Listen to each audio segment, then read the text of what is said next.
Good morning, dear students. This is Abhishek Nath, Assistant Professor, Department of Political Science, University MLT College Saharsa, BN Mandal university Madhepura Bihar. आज हम लोग semester MA semester 4 के लिए जो एक optional paper है politics of Bihar, इसके topic caste versus religious collectivity, politics of caste versus religious collectivity in Bihar के बारे में बातचीत करेंगे. इस मुद्दे पर बात करने के लिए मैंने मुख्य रूप से 3 आर्टिकल्स या 3 संदर्भों का सहारा लिया है. इसमें जो सबसे महत्वपूर्ण है वो है प्रोफेसर सज्जाद के द्वारा लिखी गई किताब है जिसका नाम है politics of Muslim community in contemporary Bihar. Mohammad Sajjad, professor of history, Aligarh Muslim University, जिनके द्वारा लिखी गई किताब है. इसका संदर्भ लिया गया है. इसके अलावा डॉक्टर हिलाल अहमद जो CSDS दिल्ली से जुड़े रहे हैं, Centre for Study of Developing Societies, उनके द्वारा लिखी गई आर्टिकल है Bihar do Muslims act as a political community. ये दूसरा संदर्भ है. और तीसरा संदर्भ है वो है वीदर मुस्लिम पॉलिटिक्स यानी गायब होती मुस्लिम राजनीति, जो मोहम्मद संजीर आलम के द्वारा लिखी गई, जो EPW में 26 अप्रैल 2009 को छपी. इन 3 संदर्भों का सहारा मैंने लिया है. इसके पीछे कारण यह है कि ये लगभग जो बिहार में, और न केवल बिहार बल्कि पूरे भारत में मुस्लिम कम्युनिटी से जुड़ी जो सामाजिक, आर्थिक और धार्मिक समस्याएं, मुद्दे हैं, और राजनीति में जो उसका व्यक्तिकरण है, और इसके साथ ही उनके जो एक पॉलिटिकल बिहेवियर जो है, वोटिंग बिहेवियर, उसके बारे में जो कुछ बातें कही जाती हैं, उनको ये तीनों ही आर्टिकल मिलकर समाहित करते हैं. तो पहले हम लोग विशेषकर अपनी चर्चा जो है सो बिहार पे केंद्रित रखेंगे, लेकिन इससे कहीं ना कहीं भारत में रहने वाले मुस्लिमों के जो पॉलिटिकल बिहेवियर है उसको भी कहीं ना कहीं एड्रेस करता हुआ दिखता है, क्योंकि बाकी जो एक आर्टिकल है जो कि विदर मुस्लिम पॉलिटिक्स, वो पूरा इंडियन कंटेक्स्ट में बात करता है. बिहार एक स्पेसिफिक कंटेक्स्ट है उसमें. हम इस पूरे डिस्कशन को 2-3 चर्चाओं में डिवाइड कर सकते हैं. सबसे पहला हम ये देखें कि जो मुस्लिम कम्युनिटी है, क्या वो एक मोनोलिथ कम्युनिटी है? मुस्लिम कम्युनिटी एक ही मुस्लिम कम्युनिटी है या कई मुस्लिम कम्युनिटीज़ हैं? राइट. ये वो चर्चा है जहाँ पर आकर के कास्ट और रिलीजियस कलेक्टिविटी का आमना सामना होता है. इसके बारे में हम चर्चा करेंगे पहले. इसके बाद जनरली सामान्य तौर पे मुस्लिमों के बारे में ये कहा जाता है, मुस्लिम लोग जब वोट देने जाते हैं तो ये कहा जाता है कि तो दूसरा क्वेश्चन जो पहले से रिलेटेड है वो है जो हिलाल अहमद ने उठाया है कि do Muslim vote as a political community in Bihar, जो उससे रिलेटेड है. तो ये उससे रिलेटेड मिलती हुई चर्चा है, इस पर हम करेंगे, क्योंकि यहाँ भी ये मुस्लिम कम्युनिटी को एक कम्युनिटी माने या कई कम्युनिटीज़ माने, इस पर ये चर्चा इसको कहीं ना कहीं ये समाहित करती है.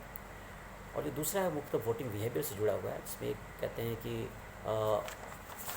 मुस्लिम जो 2 कॉमन परसेप्शन है पॉलिटिकल बिहेवियर, मुस्लिम्स के पॉलिटिकल बिहेवियर के बारे में भारत में. पहला ये कि मुस्लिम ज़्यादा संख्या में वोट करते हैं किसी भी अन्य कम्युनिटी के मुकाबले, पहला तो ये. दूसरा ये कि दे वोट स्ट्रेटेजिकली एंड ब्लॉक, यानी वो एक ब्लॉक में सब मिलकर स्ट्रेटेजिक वोटिंग करते हैं ताकि आप किसी खास एक पॉलिटिकल पार्टी या अलायंस को आप हराना चाहते हैं, और ये स्ट्रेटेजिक वोटिंग होती है. इन दो तो ये कितना सही है? देखिए, एक बात हमें ये ध्यान रख लेना चाहिए कि वोटिंग बिहेवियर से रिलेटेड जो भी चर्चाएं हो रही हैं या उनके बारे में जो जनरलाइजेशन, सामान्यीकरण या कुछ थियराइजेशन जो करने का प्रयास यहाँ किया जा रहा है, या जिसके बारे में मैं चर्चा करूँगा, उसके लिए कोई ऑथेंटिक डेटा नहीं है हमारे पास. इलेक्शन कमीशन कम्युनिटी के व्यक्तियों ने किसे वोट दिया नहीं दिया इसका डेटा उनके पास होता है, लेकिन वो डेटा पब्लिक नहीं होता. तो इसलिए इसके लिए जो CSDS centre for studies of Developing societies काफ़ी लंबे समय से इलेक्शन सर्वेज, प्री पोल सर्वे, पोस्ट पोल सर्वेज कराती रही है. तो पोस्ट पोल सर्वे जब इन्होंने 2004 में कराया और फिर 2009 में कराया, इलेक्शन से पहले, जनरल इलेक्शन से पहले, और बिहार के असेंबली इलेक्शन 2010 फिर 14 में कराया. ये उन जो पोस्ट पोल सर्वेज़ हैं उस आधार पर जब लोगों ने जो कहा है उसके डाटा से ये जो सामान्यीकरण है, या फिर आप ये कहें कि जो निष्कर्ष हैं वो डिराइव किए गए हैं, सामान्यीकरण नहीं कह सकते हम, निष्कर्ष डिराइव किए गए हैं. अतः ये उसी कॉन्टेक्स्ट में देखा जाना चाहिए. तो सबसे पहले जब हम ये बात करें मुस्लिम कम्युनिटी इन बिहार के बारे में हम बात करते हैं तो इसे हम 3 फेज़ में बांट करके देख सकते हैं। पहला फेज़ आप अगर हम ले आज़ादी से पहले मुस्लिम कम्युनिटी का पॉलिटिकल बिहेवियर, पॉलिटिकल कम्युनिटी के रूप में मुस्लिम कम्युनिटी किस तरह से बिहेव करती रही है, उनके मुख्य मुद्दे क्या रहे हैं। आज़ादी के बाद से 1985-90 तक का दौर एक लंबा दौर है, लंबा समय ले रहे हैं। हालांकि इतना लंबा जनरेशन नहीं किया जाना चाहिए, लेकिन फिर मैं ये दौर ले रहा हूँ क्योंकि बहुत कुछ इसमें ज़्यादा चेंजेस देखने को नहीं मिला हमें। और तीसरा 1990 के बाद जो पॉलिटिक्स में चेंजेस आया है उसके बारे में हम चर्चा करेंगे। देखिए, आज़ादी से पहले सबसे महत्वपूर्ण ये है कि मुस्लिम्स भी कहीं ना कहीं पहले कांग्रेस से जुड़े रहे, और बिहार में खास करके, बिहार और यूपी 2 बड़े हिंदी प्रदेश हैं, लेकिन बिहार में मुस्लिमों का एक जो पैटर्न रहा है, जो भारत के प्रति सोच रही है, और वो और यूपी में जो मुस्लिम हैं उनसे काफ़ी भिन्न भी रही है।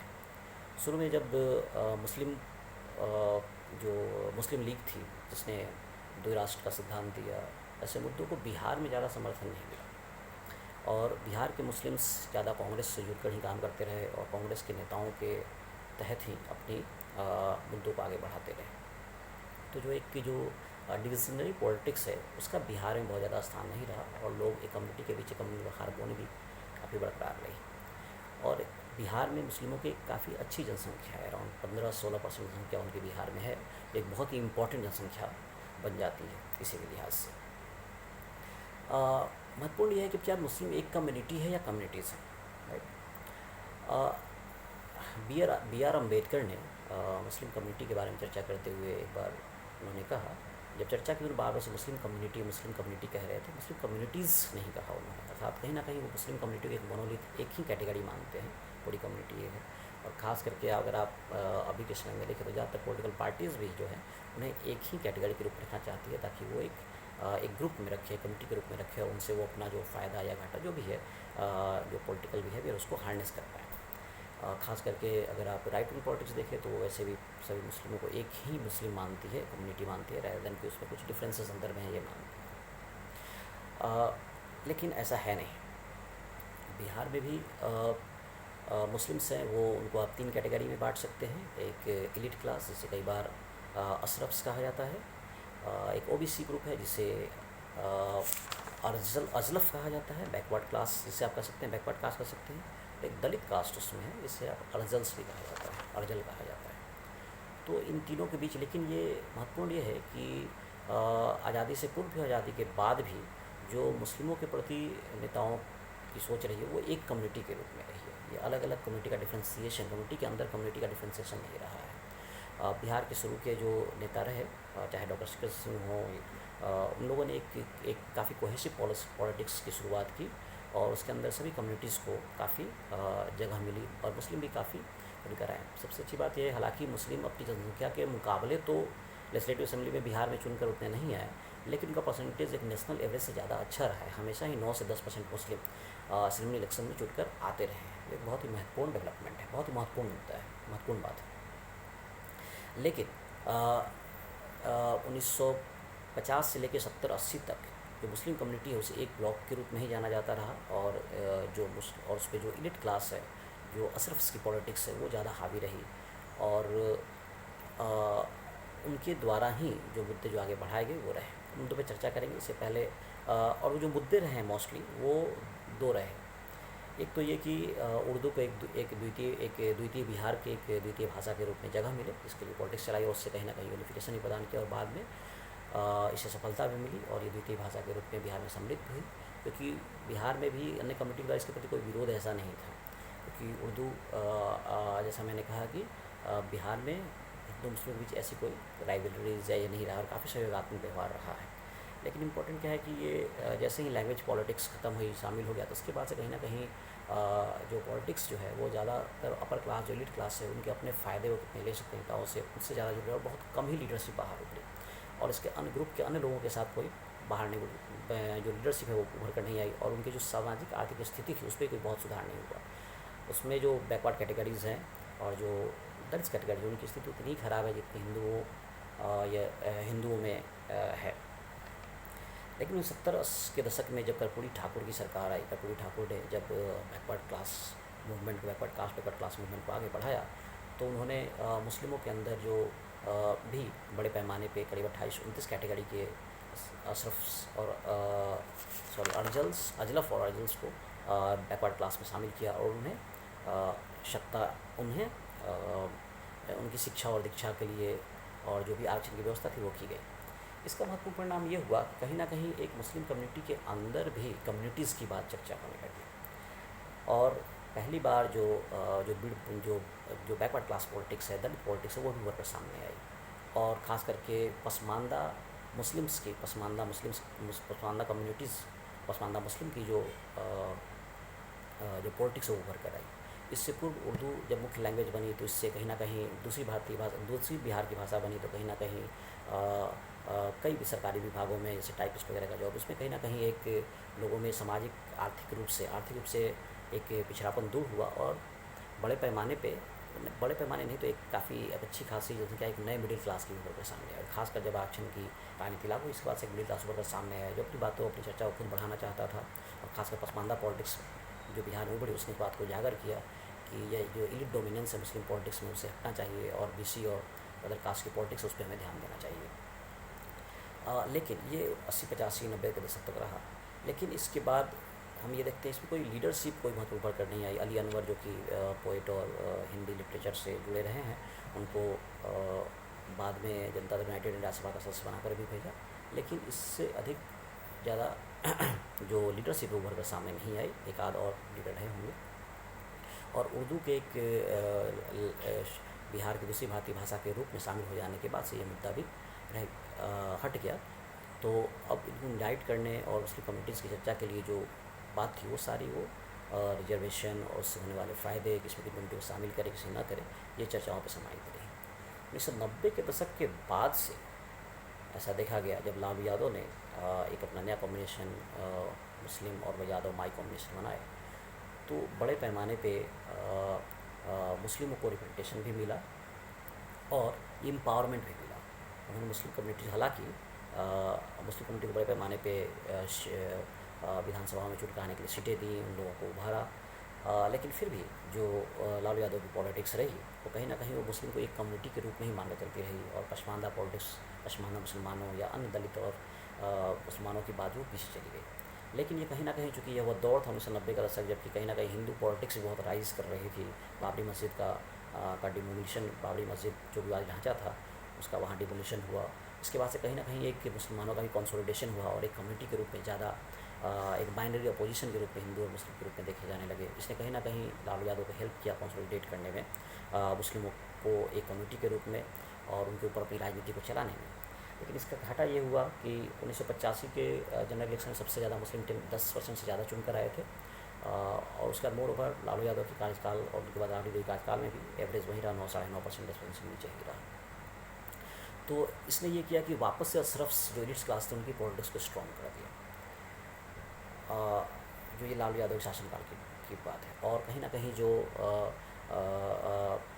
एक पॉलिटिकल सशक्तिकरण तो हुआ लेकिन आर्थिक उत्थान, इन सब बातें कहीं ना कहीं पीछे चली गई। उसका फ़ायदा जो बैकवर्ड क्लास और शेड्यूल कास्ट है उन लोगों को नहीं मिला। लेकिन मंडल कमीशन के इम्प्लीमेंटेशन के बाद से कम्युनिटी के अंदर जागरूकता आई और ख़ास करके जब जनता दल यूनाइटेड ने अपनी कोहेसिव पॉलिटिक्स शुरू की और जब ओबीसीज़ लालू यादव के वोट बैंक जो यादव और मुस्लिम है उससे अलग जो अपनी एक अलग EBC category, most backward class या एक्सट्रीम बैकवर्ड क्लास की कैटेगरीज को अलग करके उन्हें साथ लेने का प्रयास किया तो पसमानदा पॉलिटिक्स उनका सामने आई और पसमानदा मुसलमानों ने इस बात को उभारा कि ये न केवल मुसलमानों के लिए जो सामाजिक आर्थिक पहलू हैं वो भी उतने महत्वपूर्ण हैं, चर्चा की और उनके एक राजनीतिक अस्तित्व को भी बरकरार रखने की बात की। लेकिन क्योंकि लीडरशिप बहुत उभर कर नहीं आया इसीलिए कहीं ना कहीं ये एक आंदोलन के रूप में उभर कर सामने नहीं आ पाया, छोटे मोटे फ़ायदों के साथ ही रुक गया। अम्बेडकर ने बी आर अम्बेडकर ने एक बार एक अलग कंटेक्स्ट में बताया था कि मुस्लिम लोग हैं, मुस्लिम कम्युनिटी है, उसकी राजनीति उनकी डिमांड बस यहीं तक सीमित रहती है कि मस्जिदों में कुछ बल्ब्स या वो चेंज करा दिए जाएँ, कारपेट्स बदल दिए जाएँ, इससे आगे बढ़कर नहीं रहती, जो उनकी कहीं ना कहीं कमी को जाहिर करती है। पसमानदा पॉलिटिक्स ने भी आगे बढ़कर सोशियो इकोनॉमिक कंडीशंस के बारे में बात करने का शुरुआत तो की है लेकिन उसे उस हद तक आगे नहीं ले जा पाए हैं और उसके पीछे एक बड़ा कारण ये भी रहा है कि एक अच्छी लीडरशिप उभर कर सामने नहीं आई है उसमें। दूसरा काम देखते हैं ना, कास्ट का डिफ्रेंसिएशन भी है और एक जो रिलीजियस कलेक्टिविटी है, इसका कहीं ना कहीं एक जुड़ाव है आपस में, और इस दोनों को मिलकर ही मुस्लिम पॉलिटिक्स में बिहार में देखने को मिलती है।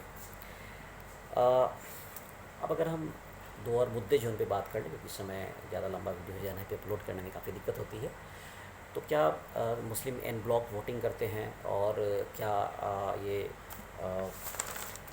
स्ट्रेटजिक वोटिंग करते हैं, दो बात। तो ये इन मुद्दों को समझना इतना आसान नहीं है, इसलिए कि इनको समझने के लिए जो मोहम्मद संजीर आलम ने जो NES जो SC/ST की स्टडी है, उसके आधार पर उन्होंने जो अपने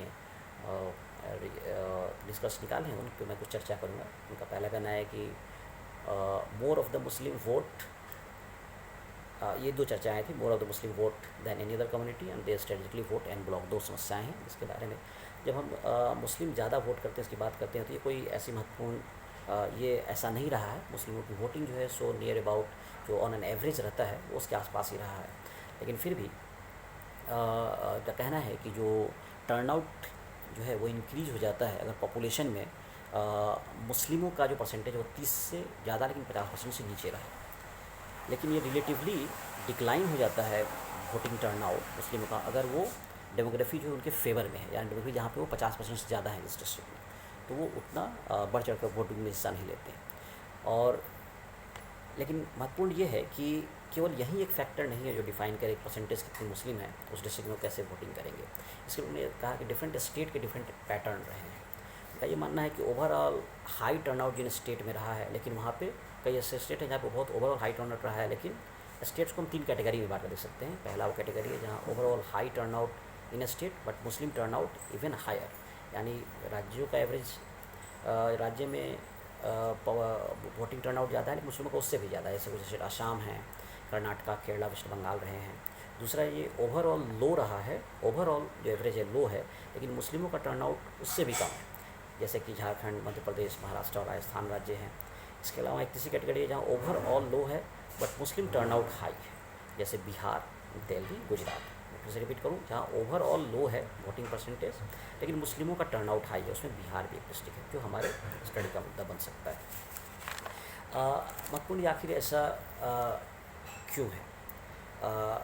इसके पीछे कहीं ना कहीं हम देख सकते हैं, मैंने बताया शुरू से ही मुस्लिम जो है काफ़ी पॉलिटिकली एक्टिव रहे हैं, भले ही वो एक ब्लॉक के रूप में रहे और उन मुद्दों को महत्वपूर्ण रूप से नहीं उठाते रहे हों, लेकिन उनको कहीं ना कहीं रिप्रेजेंटेशन मिलता रहा है, भले ही वो कुछ लोगों तक ही सीमित क्यों ना रहा हो। दूसरा है क्या वो एक वोट बैंक के रूप में कंस्टिट्यूट करते हैं, तो इसके बारे में भी कहने के लिए हम एक नेशनल पॉलिटिक्स के बारे में इसको डिस्कस नहीं किया जा सकता, इससे ज़्यादा क्लियरली नहीं बताया जा सकता, लेकिन स्टेट लेवल पे कुछ डिसाइड किए जा सकते हैं।